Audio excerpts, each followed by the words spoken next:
Depois de 3 meses de muito trabalho, de altos e baixos, de polêmicas e discussões, de denúncias de corrupção e superfaturamento na compra de vacinas, a CPI da pandemia entra em recesso, mas os trabalhos não param. Nós não iremos ter recesso. A CPI vai funcionar no recesso. Nós não temos o direito, como senadores e senadoras, de tirar férias enquanto pessoas estão morrendo. Nós não temos esse direito e ninguém pode nos obrigar a ter esse direito. Para avançar nas investigações e garantir resultados mesmo durante o período de recesso, a CPI da Covid se dividiu em 7 núcleos de senadores para acelerar os trabalhos. Os parlamentares vão se debruçar sobre os documentos recebidos pela comissão para apurar suposta omissão e corrupção do governo Bolsonaro no enfrentamento à pandemia. A ideia é que os núcleos ajudem a estruturar um material consistente, baseado nos documentos recebidos, para auxiliar na produção do relatório final do relator Renan Calheiros. A força-tarefa recebe até apoio da senadora Simone Tebet e Elisiane Gama, que apesar de não serem titulares da comissão, têm sido atuantes nas sessões. O Ministério da Saúde, sob o seu comando, nos deixou nesta guerra em campo aberto. E com isso, todos nós vestimos uma camiseta com um alvo, bem no nosso peito ou no nosso pulmão. Nós viramos alvo fácil. A compra da vacina indiana Covaxin vai ser apurada por um dos grupos de parlamentares, por suspeita de corrupção na negociação. O contrato foi assinado com a empresa Precisa Medicamentos para a compra de 20 milhões de unidades, a $15 a dose, preço mais caro dentre os imunizantes comprados pelo país. O contrato da compra da vacina foi suspenso em junho após recomendação da Controladoria Geral da União. Não se trata de omissão, são ações deliberadas objetivando se trata de preferência. Determinados objetivos, que é quebrar o monopólio da Pfizer, da AstraZeneca também, e para trazer a Covaxin. Outro núcleo vai investigar a atuação de intermediários na compra de vacinas contra a Covid-19. Essa frente de apuração ficará com o senador Randolfo Rodrigues. As denúncias feitas pelo governador do Rio de Janeiro, cassado, Wilson Witzel, sobre possíveis irregularidades na administração de hospitais federais fluminenses também serão alvo de uma das frentes de investigação, que ficará a cargo do senador Humberto Costa. Se o senhor fosse um pouquinho mais educado e menos mimado, o senhor teria respeito pelo que eu estou falando. O senhor me respeita, senador. Experiência não tem a ver com idade. O senhor me respeita. O senhor me respeita. O senhor aprendeu. Este mesmo núcleo também investigará os ganhos milionários de farmacêuticas com a venda de medicamentos como cloroquina e ivermectina, o suposto tratamento precoce e ineficaz contra a Covid defendido pelo presidente Jair Bolsonaro. 16 milhões de vidas que esta gente salvou. Eles e milhares de brasileiros. Pelo 16 milhões de vidas. Foram salvos pelo tratamento precoce. Sim, senhor. E pela imunização natural. E o tratamento precoce que Vossa Excelência e outros tantos aqui demonizam, salvou vidas no Brasil e no mundo. Outra linha de investigação vai focar no negacionismo do governo federal no enfrentamento à pandemia e na propagação de fake news. Estes temas ficarão a cargo do relator, Renan Calheiros, e do senador Alessandro Vieira. O grupo pretende investigar a origem de notícias falsas e campanhas sobre o tratamento precoce contra a Covid e os gastos da Secretaria de Comunicação com agências de publicidade e influenciadores que faziam campanha pela cloroquina contra a vacina e contrariando as orientações de isolamento social. O governo trabalhou sob a orientação de um chamado gabinete paralelo. Esse gabinete paralelo tinha uma atuação negacionista em relação à vacina, de propagação da hidroxicloroquina.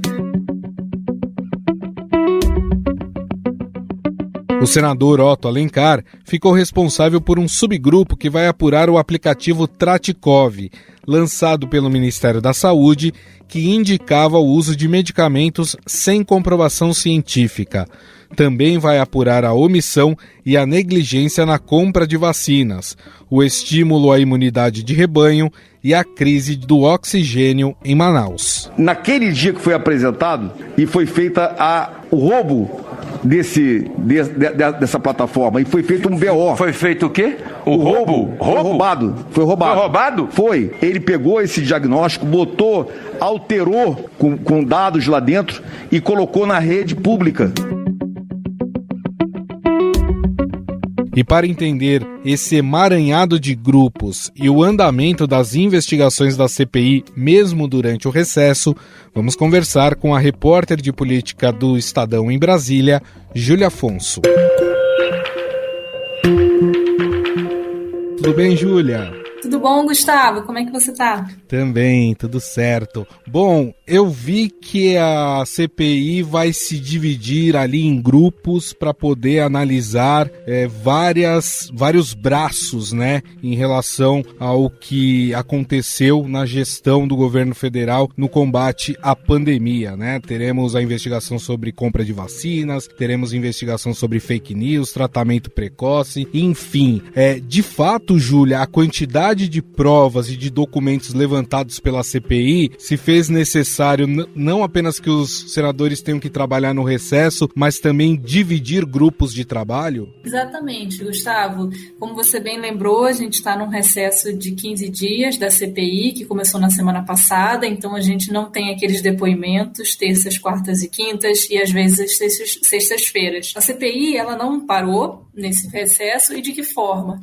A comissão se dividiu em 7 núcleos. O que eles dizem, senadores dizem? A princípio são 7 núcleos, mas se precisar desmembrar ou unir um núcleo ao outro, isso vai ser feito. Porque eles perceberam que a quantidade de documentos é tão grande, são milhares de documentos, uma quantidade absurda, vinda do Ministério da Saúde, do Ministério da Economia, quebra de sigilo telefônico, bancário, fiscal, e seria impossível você parar 15 dias para depois voltar e conseguir analisar. A CPI, ela tem ajuda de policiais federais, de auditores da Receita, para tentar diagnosticar e tentar achar o caminho do dinheiro. Então, a CPI também está tendo ajuda, um reforço aí das senadoras Simone Tebet e Elisiane Gama. Elas não são titulares da comissão, mas elas estão sempre nos depoimentos, elas têm tido uma atuação muito combativa, né? Muito firme, e fazem investigações. A gente lembra que a Simone Tebet, até há pouco tempo atrás, ela apresentou uma nota fiscal da Precisa que tinha diversas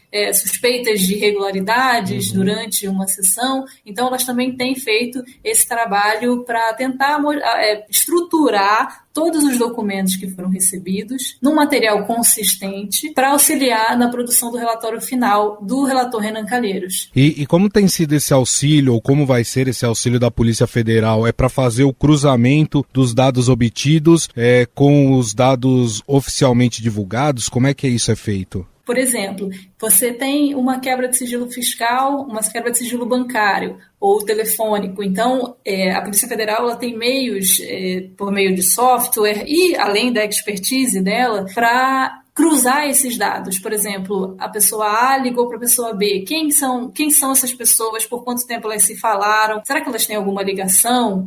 Aí você pega, por exemplo, o sigilo bancário, pagamentos feitos a empresas, a consultorias. Quem são os donos dessas consultorias? Para onde está indo esse dinheiro que foi pago? Por exemplo, uma empresa que recebeu um dinheiro do governo, depois quem ela pagou? Quem são os donos dessas empresas? Esse dinheiro foi retirado na boca do caixa? Esse dinheiro foi pago a uma outra empresa? Então, a CPI está tentando ver isso, as ligações entre os investigados e para onde foi o dinheiro que saiu dos cofres públicos.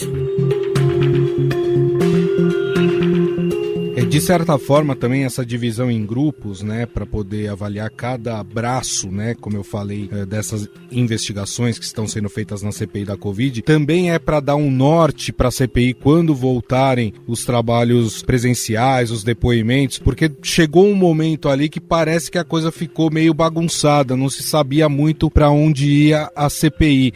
Esse tempo também vai servir para isso, para direcionar melhor a CPI? Exatamente. E nos próximos depoimentos, a gente lembrando que em agosto, quando a CPI voltar, existe a expectativa do depoimento do dono da Precisa Medicamentos, que é essa empresa brasileira que representava até hoje, sexta-feira, a Bharat Biotech, que é a farmacêutica indiana produtora da Covaxin. Então, ele é um personagem muito importante e para fazer esse interrogatório da melhor forma, nada melhor do que ter os dados em mãos, para depois não passar o depoimento e se pensar, poxa, a gente podia ter perguntado sobre isso. A CPI ela foi instalada no dia 27 de abril. A gente já vai agora para quase 3 meses de CPI e a quantidade de documento recebido foi sendo tão grande e os braços, né, a gente tem, como você falou, a questão do tratamento precoce, a gente tem a crise do oxigênio em Manaus, a gente tem a compra da vacina Covaxin, os intermediários, né? A gente viu a questão da Davat, daquele policial militar, o Dominguete, que teria oferecido uma vacina que também não existia. Então, a CPI, conforme ela foi semana após semana passando e recebendo documentos e fazendo os interrogatórios, foi recebendo cada vez mais informação. E aí, com essa quantidade de frentes de investigação abertas, foi necessário criar esses braços. Para a gente fechar, Júlia, a gente ouve o relator Renan Calheiros falando e ele dá a entender que já existem sim provas e indícios de que houve sim diversos problemas na gestão do governo federal no combate à pandemia. A ideia é essa, de fato, dos membros da CPI, que realmente já há como se provar culpa do governo federal em relação a esses assuntos que estão sendo investigados na CPI da Covid? A CPI, ela criou no mês passado, ela instaurou uma comissão de juristas. E o que eles estão fazendo? Essa comissão de juristas, ela está nesse momento, desde a sua criação no mês passado, investigando quais são os possíveis crimes. Houve crime de responsabilidade do presidente da República? Essa omissão, essa suposta omissão que a CPI aponta na compra de vacinas, por que a demora para comprar a vacina da Pfizer? Por que a da Covaxin foi tão rápida? Isso, de certa forma, foi uma ordem do presidente. E, então, essa comissão ela está avaliando nesse momento quais crimes poderiam ser imputados ao presidente da República e a outros, ao ex-ministro Eduardo Pazuello, ao ex-secretário executivo do Ministério da Saúde, Elcio Franco, e todas as pessoas que, de alguma forma, tiveram uma atuação na pandemia, até mesmo o ex-ministro das Relações Exteriores, Ernesto Araújo. Então, essa questão dos crimes, isso está sendo avaliado por essa comissão de juristas, como que isso vai poder ser imputado. Os senadores, inclusive, né, a CPI foi adiada por mais 90 dias, né, ela tem mais 90 dias para fazer os seus trabalhos, mas já tem alguns senadores falando, inclusive, que talvez esses 90 dias serão poucos para poder fazer tudo o que se precisa. Dá para a gente imaginar que essa CPI vai se estender até o final do ano? A princípio, com essa extensão de mais 3 meses, ela vai até 5 de novembro. Esse é o prazo final já prorrogado. Então, eu acho que vai depender muito do que eles conseguirem identificar nessas quebras de sigilo bancário fiscal e por onde foi esse dinheiro. Eu acho que se foi identificado um crime, a materialidade ali, com base nesses documentos, eu acho que já cria um material consistente para o relatório. Então, vamos ver o que vai vir dessa documentação analisada. Se começar a vir um material consistente, eu acho que a CPI faz o relatório. Depende muito também do clima político, né? Se houver um clima e mesmo um material consistente, eu acho, não sei se continua. Perfeito. Bom, nós conversamos com a repórter do Estadão em Brasília, Júlia Afonso, falamos um pouco sobre os trabalhos da CPI durante o recesso parlamentar. Júlia, queria te agradecer mais uma vez. Muito obrigado. Obrigada a vocês.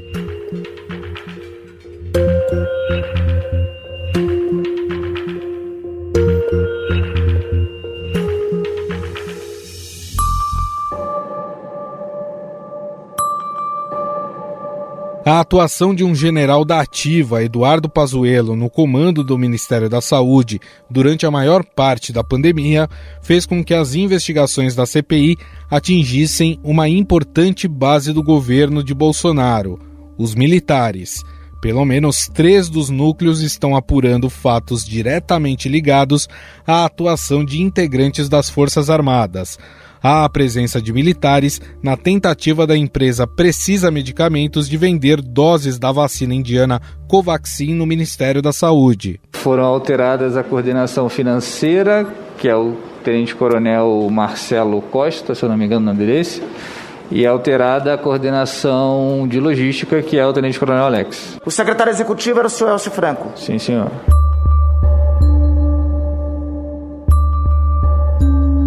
Na suposta negociação de 400 milhões de doses da AstraZeneca pela empresa americana Davat, representada no Brasil pelo cabo da PM Luiz Paulo Dominguete Pereira.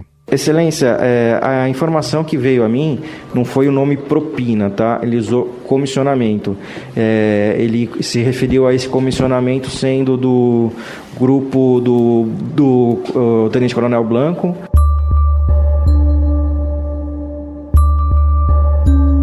E também na produção do super estoque de cloroquina pelo laboratório do Exército a mando do governo federal.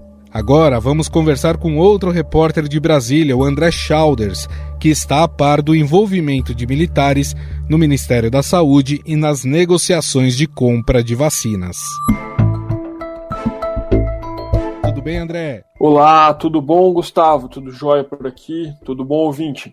Bom, a gente sabe que nesse recesso, os senadores, os integrantes da CPI da Covid, eles se dividiram em diversos grupos, cada um vai ficar com a missão de olhar todos os documentos que foram reunidos, cada um com um tema, um vacina, outro tratamento precoce, outro com fake news, mas diante de tudo isso, de todos esses documentos que já foram reunidos pela CPI, o foco neste momento, André, seriam os militares e como eles agiram na compra de vacinas, na produção de cloroquina, isso? Exatamente, Gustavo. O que acontece? Quando entrou o recesso do Congresso, os senadores da CPI eles decidiram dividir o trabalho de apuração em 7 núcleos, 7 grupos, cada um apurando um tema ali. E 3 desses núcleos estão lidando justamente com coisas que dizem respeito diretamente à participação dos militares na condução da pandemia pelo governo federal. Então, e são justamente os 3 que têm o maior potencial explosivo, digamos assim, o maior potencial de criar confusão para o governo, justamente. Então, assim, no primeira linha de investigação é aquela que diz respeito à venda de doses da vacina Covaxin para o Ministério da Saúde, que começou a ser discutido no fim de 2020 e se arrastou ali até o início desse ano. Essa linha de investigação ela diz respeito diretamente ao coronel Elcio Franco, que era o secretário executivo, ou seja, o número 2 do Ministério da Saúde na gestão do ministro Eduardo Pazuello, e hoje é a principal linha de apuração da CPI. Os militares também estão envolvidos em outro episódio marcante, que também é outra linha de investigação, que é a questão da suposta venda de 400 milhões de doses do imunizante da AstraZeneca pela empresa Davat Medical Supply, aquela empresa que funciona numa portinha, num mini shopping no Texas, nos Estados Unidos. Essa é aquela empresa que é representada aqui no Brasil pelo cabo da PM, Luiz Paulo Dominguete, que foi tomar aquele chopp, aquele famoso chopp no Brasília Shopping, com um dirigente do Ministério da Saúde. Esse dirigente é o Roberto Dias, que embora não tivesse na ativa, ele é oriundo da aeronáutica, então também tem uma ligação com a caserna. E, finalmente, tem uma terceira linha de investigação, que é a questão da cloroquina, da hidroxicloroquina, da ivermectina, ou seja, desse tratamento precoce que o governo defendia naquele momento. Por quê? O que acontece? O laboratório do Exército justamente foi quem produziu, a mando do governo federal, esse super estoque de cloroquina, e um remédio que é muito bom para quem está com malária, mas que não tem qualquer eficácia contra a Covid-19, pode inclusive ser perigoso se a pessoa tiver taquicardia ou algum problema cardíaco. Enfim, e aí é isso, a CPI está trabalhando, assim,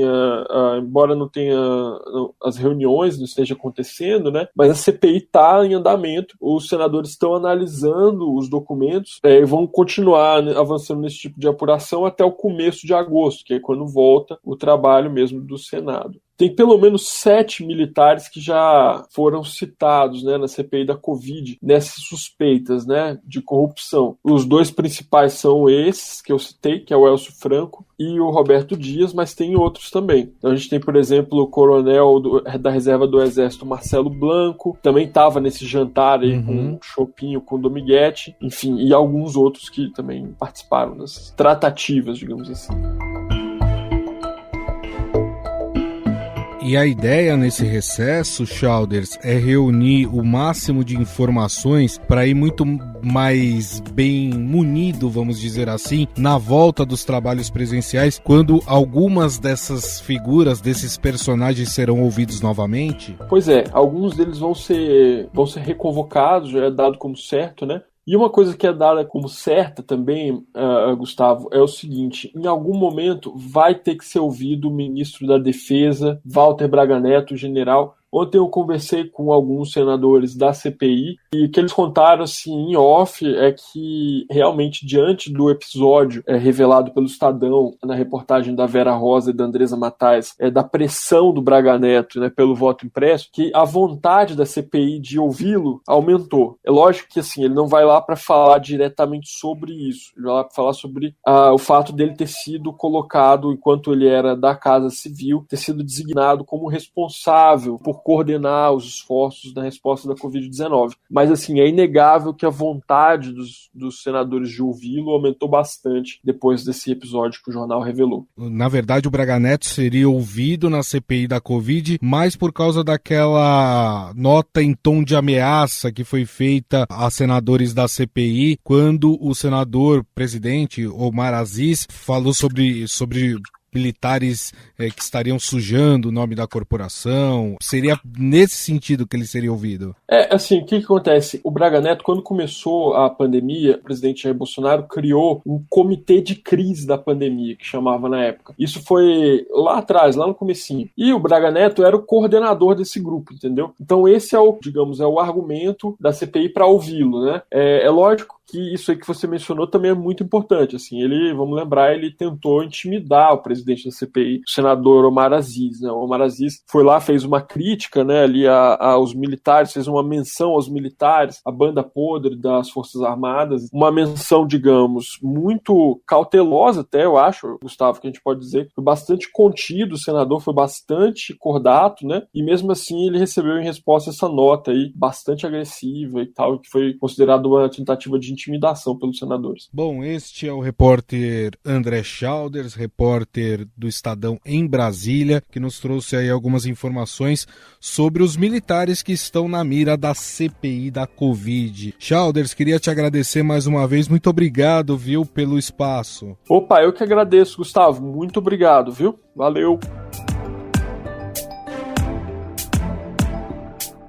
Estadão Notícias.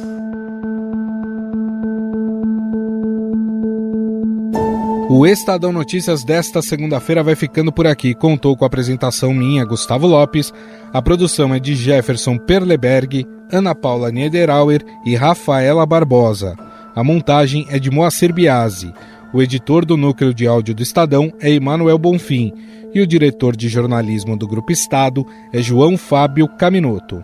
Mande seu comentário e sugestão para o e-mail podcast@estadão.com.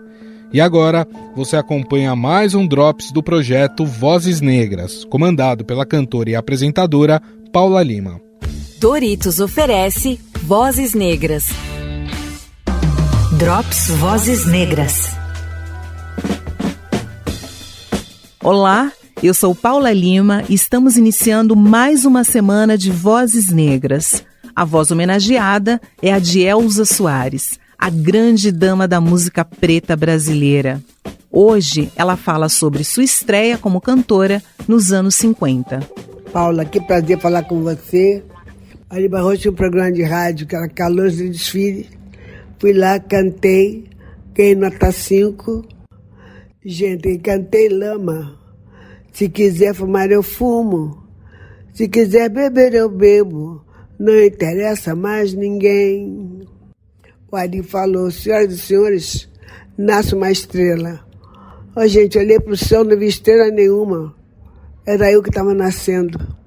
Era o programa de calouros do Ari Barroso. Eu me inscrevi para ganhar nota 5, lógico, né? Precisava de dinheiro para comprar remédio para meu filho. Me tornei uma cantora. Você ouviu Drops Vozes Negras. Realização Sony Music e Rádio Eldorado.